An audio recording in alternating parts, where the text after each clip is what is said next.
Under age 14 বা over age 79, এরা তো আগে আগে সবসময় এই ওয়েবারটা পেত।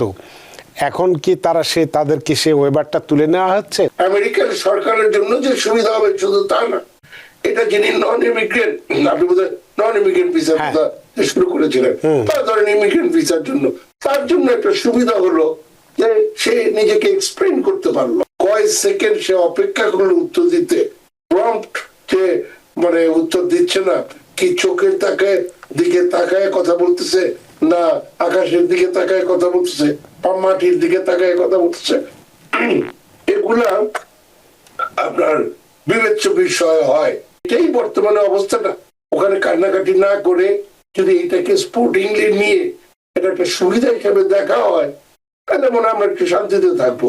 নন ইমিগ্রেন্ট ভিসার ক্ষেত্রে ইন্টারভিউ ওয়েবার সুবিধা আর থাকছে না। তাহলে এক্ষেত্রে আপনার কাছে আমার বেশ কয়েকটি প্রশ্ন একবারেই আমি রেখে দিতে চাই যে এই যে নন ইমিগ্রেন্ট ভিসার ক্ষেত্রে কি কি তাহলে পরিবর্তন আসছে? ওয়েবার সুবিধা যদি আর না থাকে সেক্ষেত্রে কি সবাইকে এখন থেকে ইন পার্সন ইন্টারভিউ বাধ্যতামূলক করা হচ্ছে বা হয়েছে? এর আগে বয়সভিত্তিক ওয়েবার যেটা ছিল যে আন্ডার এজ 14 এবং ওভার এজ 79, তাদের সুবিধাও কি তুলে দেওয়া হয়েছে বা তাদেরকেও কি ইন পার্সন এখন ইন্টারভিউ দিতে হবে? H1B ভিসা আবেদনকারীকেও কি ইন্টারভিউ বাধ্যতামূলক করা হয়েছে?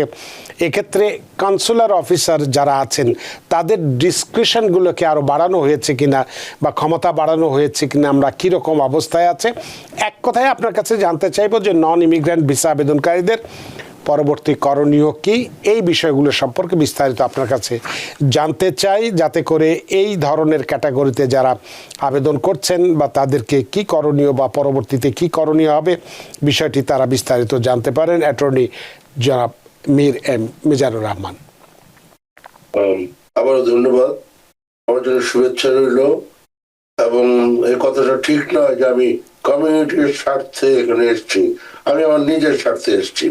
হ্যাঁ, সাধারণত সঞ্চালক মহোদয় নিজেও আর আমার আরেকজন আছেন আমার সহধর্মিনী আমার বেগম সাহেবা আমার কথাবার্তার স্টাইল পছন্দ করেন না। সঞ্চালক মহোদয় সরাসরি বলেন না, কিন্তু মাঝে মাঝে বলেন আর একটু সদয় হয়ে আর একটু ভদ্রভাবে বললে জিনিসটা হয়তো সুবিধা হতো। তো কিন্তু ফর সাম রিজন আমার এই কথাবার্তার ধরনের জন্য অনেকে আমার কাছে আসছে, তাদের নাকি কি কি ভালো লাগে আমার। তো এর মধ্যে কিছু খালাম্মা আছেন, তাদের ছেলেমেয়েকে পাঠায়, যাও মোটা লয়ারের কাছে যাও ইত্যাদি। আপনি যে কথাটা বললেন যে যে সরাসরি ইন্টারভিউর যে ব্যাপারটা, হ্যাঁ সেটা হয়ে গেছে, সেটা আমার থেকে আপনি ভালো জানবেন যে এই ধরনের খবরগুলো এসছে। তো এটা ফলে যে জিনিসটা আপনি জিজ্ঞেস করছেন সেটা নিয়ে আমি কথা বলতে চাই যে এটার রিজনটা কি। অনেক সময় অনেক কিছু কাগজপত্রের ভিত্তিতে ডিসাইড করা যায় না, যার ফলে আপনার ইন্টারভিউ প্রয়োজন হয়, সরাসরি কথা বলার প্রয়োজন হয়, যাতে করে তার ডিমিনার, তার বডি ল্যাঙ্গুয়েজ এগুলা বুঝতে পারা যায়। এবং প্রতিটা ডিসিশনে, বিশেষ করে আমরা যে আমি বিশেষ করে কোর্টের কাজগুলা করি, সেখানে একেবারে আইনগত ভাবে যাদের এই রাইটটা থাকে বা দায়িত্বটা থাকে, একটা মানুষ শুধু কি বললো তার উপরে ভিত্তি না করে তার যে বডি ল্যাঙ্গুয়েজ, তার যে ডিমিনার, এগুলা দেখে, হ্যাঁ এমনকি একটা প্রশ্নের উত্তরে কয় সেকেন্ড সে অপেক্ষা করলো উত্তর দিতে, প্রম্পট যে মানে উত্তর দিচ্ছে না, কি চোখের দিকে তাকায় কথা বলতেছে, না আকাশের দিকে তাকায় কথা বলতেছে, বা মাটির দিকে তাকায় কথা বলতেছে, এগুলা আপনার বিবেচ্য বিষয় হয় এবং এখানে আইনগতই ব্যাপার। তো সেই ক্ষেত্রে যদি একজন মানুষকে সরাসরি আনা যায়, তাহলে বর্তমানে যে একটা সন্দেহ সৃষ্টি হয়েছে যারা বাইরে থেকে আসবেন তারা কেমন মানুষ, তাদের ব্যাকগ্রাউন্ড কি, হ্যাঁ যেমন তাদের ফেসবুকে কখন কোথায় লাইক দিয়েছেন ইত্যাদি, এই জাতীয় ব্যাপারগুলোর সাথে তাকে যায় কিনা, তার সাথে হ্যাঁ কথায় মিলে কিনা, হ্যাঁ। তো এই সমস্ত কারণে এখানে একটা আরেকটা জিনিস বহু আগে থেকে আছে, যেমন H1 এর অনেক ফ্রড হয়েছে, হ্যাঁ অনেক বডি কোম্পানি দিয়ে অনেক লোকজন নিয়ে আসা হয়েছে।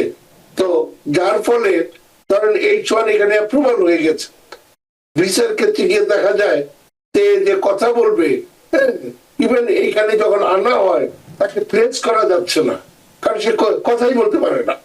তো যার ফলে তাকে যখন কোম্পানি নেয় তাকে নিতে চায় না। তো যার ফলে ওই ইন্টারভিউটার সময় তাকে বিভিন্ন রকমের প্রশ্ন করা হয়। দেখা গেল যে সে কম্পিউটারের লোক, ম্যানেজমেন্ট অ্যানালিস্ট, বাজেট অ্যানালিস্ট, হ্যাঁ, দেখা গেল তার ওই সম্পর্কে কোনো ধারণাই নাই, ইনফ্লেট করে বায়োডাটা তৈরি করে বিভিন্ন ফ্রডুলেন্ট ভাবে ভিসা করিয়ে এখানে পার করানোর চেষ্টা করা হয়েছিল। তো যার ভাব সত্যিকারের লোক, মানে সত্যিকারের কোয়ালিফাইড লোক, তাদের জন্য যদি ইন্টারভিউ ব্যবস্থা করা যায় এবং যে যদি কথাবার্তা বলে তাতে যদি মানে অফিসার তো আর কম্পিউটারের ব্যাপারে এক্সপার্ট না, কিন্তু কথাবার্তার ধরনে সে বুঝতে পারে যে সে কিছু জানে এই সম্পর্কে।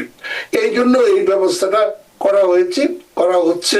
হ্যাঁ, তো যার ফলে অনেক সাপ্লিমেন্টারি প্রশ্ন থাকে একটা ব্যাপারে, তার হয়তো প্রশ্নের উদ্বেগ হয়েছে, তো সেটা যদি সেখানে ক্লারিফাই করে নেওয়া যায়, এটা ওই আর্টিস্ট এই সুযোগটা যেমন সরকার পাচ্ছে, আমেরিকান সরকার, তেমনি ওই নন ইমিগ্রেন্ট যে ভদ্রমহিলা বা ভদ্রলোক আছে ওনারও একটা সুযোগ পেলে এটা এক্সপ্লেইন করার জন্য কেন কোন একটা জিনিস এটা করা হয়েছিল, এই টিক মার্ক, এই লাভ সাইন কেন দিল, বা কি ব্যাপার, বা তার বক্তব্যটা কি, এটা শোনার একটা সুযোগ পাওয়া গেল।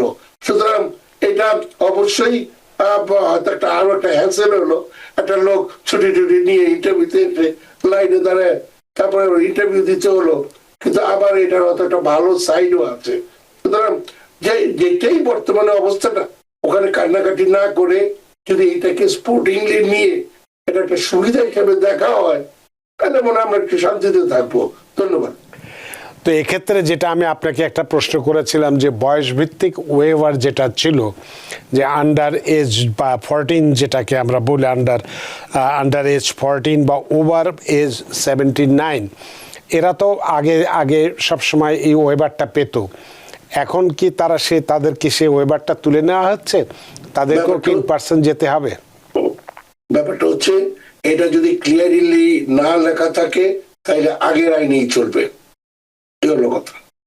কিন্তু যেটা আমি দেখলাম যে তাদেরকেও সেই সুবিধাটার বাদ দেওয়া হচ্ছে, একটা স্টেট বলা হয়েছে যে বয়স ভিত্তিক ওয়েভার আন্ডার এজ 14 বা ওভার এজ 70 সুবিধা উঠিয়ে নেওয়া হয়েছে, অর্থাৎ এসব বয়সের আবেদনকারীদেরকেও এখন সাধারণত ইন্টারভিউ দিতে হবে।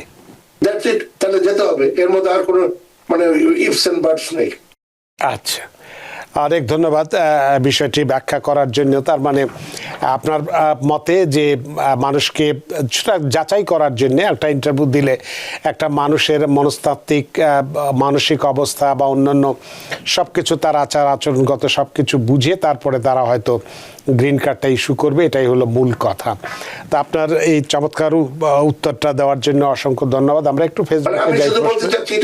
আমেরিকান সরকারের জন্য যে সুবিধা হবে শুধু তা না, এটা যিনি নন ইমিগ্রেন্ট, আপনি বোধহয় নন ইমিগ্রেন্ট ভিসা শুরু করেছিলেন, তারা ধরেন ইমিগ্রেন্ট ভিসার জন্য, তার জন্য একটা সুবিধা হলো যে সে নিজেকে এক্সপ্লেইন করতে পারলো।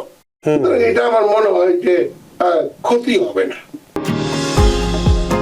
নিউ ইয়র্ক থেকে সম্প্রচারিত TVN 24 টেলিভিশন, বিশ্বজুড়ে বাঙালির কণ্ঠস্বর।